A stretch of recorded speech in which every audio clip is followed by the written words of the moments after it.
Hey guys, welcome back to another sports stuff video. Today we'll be talking about the Arizona Cardinals and their offseason plan to fix this team and get back into the playoffs and help Kyler Murray maybe win a Super Bowl. Who knows? NFC is wide open for any team. So if you guys do enjoy, please like, comment, subscribe, hit the notification bell, let me know if I want to post next. Let's get into this video. Arizona Cardinals offseason plan. Starting off, they have positive $71 million in cap space, which is an amazing number for what they're trying to do. Meaning we don't need to do any cuts or any internal trades. The only move I'm going to be making is trading for Evan Neal. So Evan Neal last season had a 61 PFF grade, 50 pass blocking, 81 run blocking. He has not really panned out in the NFL so far. Drafted highly in the first round as a tackle. This hasn't really made it. He's always been a pretty solid run defender. Last season, he allowed multiple sacks, and he had 6 penalties in pass protection. So for me, Arizona's be trading for him and moving him to guard so he could start day one and maybe develop a little further. Their interior offensive line play is either all free agents or not really good. So Evan Neal gives a boost to the interior. A lot of people have been saying that Evan Neal could move to the guard spot in New York. Never really happened. Trade him to Arizona, brand new scheme, brand new system, a new scenery as well, and a new position as well for him to learn. So Arizona's going to trade number 153, a 2025 fifth-round pick for Evan Neal. So the Giants move off of his money and get a fifth-round pick. Arizona gets a potentially high reward, low-risk player, a one-year flyer practically for $4 million. I like that. This is a team that does like to take chances on guys. And I think Evan Neal is a very good guy to take a chance on. Restructures, I'm only going to be restructuring Kyler Murray. I do not think they're going to trade him this year. If they do trade him, I just don't see it being this year in this quarterback class. So we're going to restructure him for $23 million added to the cap, meaning we now have $91 million to go and re-sign some essential guys for our team. First off, I'm going to be re-signing is Evan Brown. Evan Brown had a 66 PFF grade, 74 pass blocking, 59 run blocking. He played very well for Arizona since joining. Last year had 2 sacks and 2 penalties, which is towards the lower end of this interior offensive line class and free agency. He's only 6'2", so he's not a mountain in front of Kyler, which I do think needs to be important for Kyler Murray to succeed, is not to have 6'8" guys playing guard and center and tackle. So, and plus you get to keep some continuity on the offensive line. This run game just lost Clayton Jones, their run game coordinator and offensive line coach. They just lost him to a promotion in Jacksonville. So Evan Brown, keep some continuity on the offensive line for Kyler Murray. Gave him a 2-year, $10.5 million deal, $7 million guaranteed at 66% for a guy who's very good pass blocker, solid run blocker, and again, has kind of found a role in Arizona. Next is going to be Baron Browning. We'll be re-signing. Baron Browning had 12 tackles, 2 sacks, 1 forced fumble, 11 run stops, and 25 pressures last year. He only played in 8 games due to a foot injury. So the fact that he was able to average 3 pressures a game, put that over an entire season, that's over 60 pressures he would average for a season. So pretty solid production. He ended season on a strong note. Return to start and get a payday next offseason. Kind of like that, kind of the Bud Dupree routes where you go to a team for 1 year and you sign a 1-year deal to kind of get paid the next offseason. He was traded to Arizona, so they obviously like him for his defense. He's a great pure pass rusher. I don't think he's really great when it comes like off-ball linebacker stuff. He's definitely more of that 4-3, 3-4 outside linebacker defensive end role. He's not a great stand-up linebacker, but that's not his role. He's an edge rusher. So Baron Browning, 1 year, $4.5 million, a return to Arizona Cardinals, and kind of stack another great season on your film. Next is going to be Greg Dortch, wide receiver. He had 37 receptions, 342 yards, and 3 touchdowns last year. He's one of my favorite wide receivers in the league. Since Kyler Murray was drafted, he's had great chemistry with them. He's a true chain mover in that slot. One of the best starting pure slots in the league right now. And he just has great hands, good route runner. Gave him a 2-year, $8.5 million deal, $6 million guaranteed at 70%. So entry free agency, we now have $81 million. We've only spent about $10 million retaining guys that I think could truly help this team compete for the NFC West next year. And in free agency, I decided to spend a lot of money on Josh Sweat. I think this was the #1 spot for Josh Sweat. He had 27 tackles, 8 sacks, 0 forced fumbles, 27 run stops, and 54 pressures last year. He is a great 3-4 outside linebacker.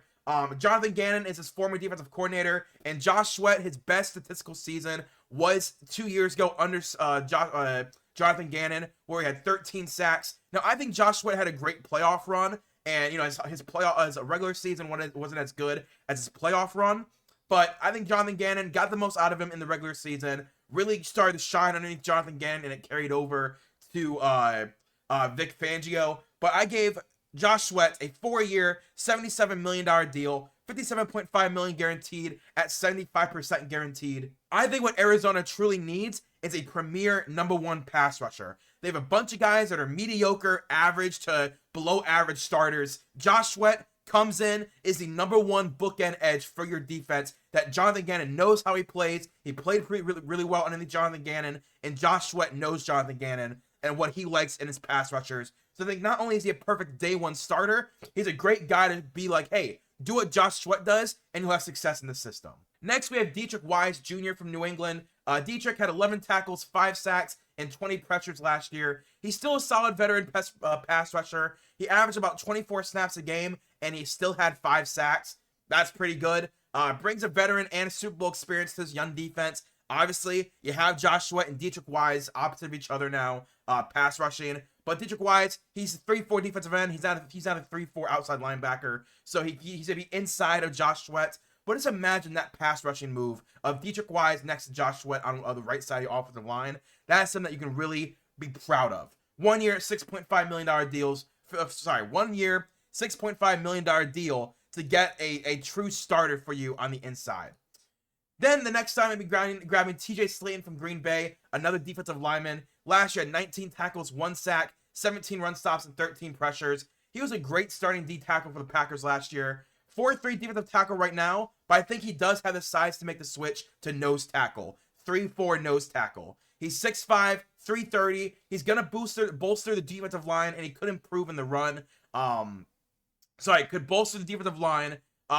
He could really bolster the run defense of the defensive line. Because TJ Slayton, that's what he specializes in. You know, last 2 signings I've had have been pass rushers. TJ Slayton is that run stopper. And again, I think at 6'5", 330, he could easily play 3-4 nose tackle and be pretty successful. You take a 1-year shot on him. If he plays really well, you can always extend him. But last year, they did draft a 3-4 defensive end in the first round. So that's why I'm not signing another 3-4 defensive end. So now you have Josh Sweat, Dietrich Wise, TJ Slayton, that second-year player, and then, I don't know, one of the guys that are currently on the roster. I'm blanking on all their names right now. But they have a couple of solid 3-4 outside linebackers. But that would then be your starting defensive line. And finally, I'm going to be signing one more defensive player, Nick Niemann. Nick Niemann had 44 snaps and 7 tackles last year. I think he showed flashes of being a starting level linebacker in the league. Last year had 200 snaps and 25 tackles with 8 run stops. That's not bad at all. Not bad at all. I could see him getting a chance to start somewhere this year. I really think, it's just the role that he was being asked to play in LA was, less important than what they needed. So they just benched Nick Niemann over other guys instead. But I do think Nick Niemann has a role in the NFL. Arizona could use another linebacker. So you sign him for a 1-year, $3.5 million deal as a 1-year flyer. Nick Niemann comes in, plays for you. If he plays well, cool. Every 4 snaps he gets a tackle, and every 10th snap he gets a run stop. I'll take it, right? I'll take it. If he plays 600 snaps for us now, that's 75 tackles. That's a great player for $3.5 million. So Nick Niemann, I'm gonna take it for $3.5 million, and be very proud that that's the value I got out of him. Going into the draft, you then have $54 million.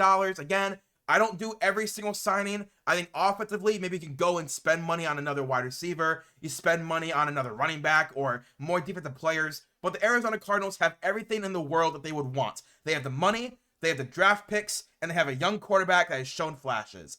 That is everything that a guy would want to join a team, and a good head coach. So $54 million, go out, sign some big name free agents. But I just didn't see it. I'd rather roll that cap over, knowing that Kyler Murray might not be on this team next year. I'd rather roll that cap over for this team specifically. So going into the mock draft, at number 16, I grabbed Walter Nolan from Ole Miss at 16. Walter Nolan, he's a 3-4 defensive end, great run defender, can grow as a pass rusher. This is my Dietrich Wise replacement eventually. So Dietrich could be a great mentor, and Walter Nolan, and I can't remember who they drafted last year. I really can't remember. I'm blanking on his name. I can't remember his name. But now, back-to-back drafts, you invest in this defensive line. You grab Walter Nolan to pair it with a second-year player. Last year had 32 run stops. So he's a very good run defender. Then the guy last year was a really good run defender as well. So you're really building a core of that. The two defensive ends in your 3-4 scheme are young guys that are developing, who are good run defenders. That's everything you want in the world. Next, at number 47, grabbing Chris Paul, the linebacker from Ole Miss. You guys know I love this Ole Miss defense this year.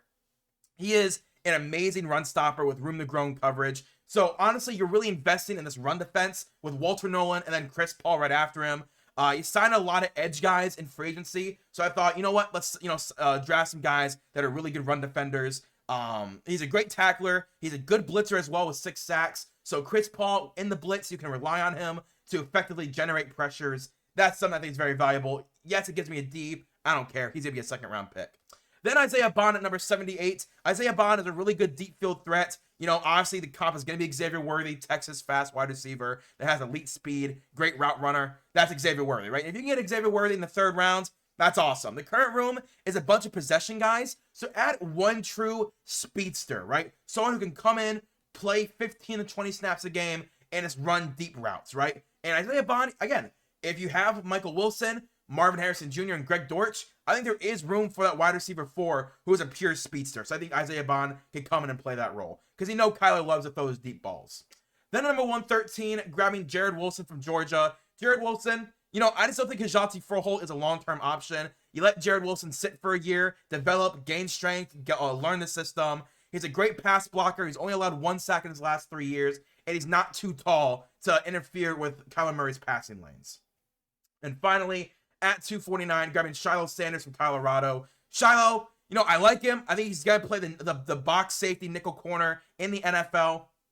He doesn't really have the deep ball speed or agility for free safety where he played in 2024. I think if he's going to play in the NFL, he's got to go back to his 2022 and 2023 self where he played strong safety, played really well against the run in that box safety nickel corner hybrid role. Just moving back into that role, I can see him playing, and he trade 153 for Evan Neal. So I really like this. I left about $50 million if you want to go and spend big on T. Higgins or go spending big on a left tackle or something. Whatever you want to do, that's fine. I'd rather roll it over, keep developing these young guys in this roster, reinvest in the defensive line, and reinvest in young talent during the draft. So if you guys enjoy, please like, comment, subscribe, hit the notification button to be notified when I post next, and I'll see you guys later. Peace and bye.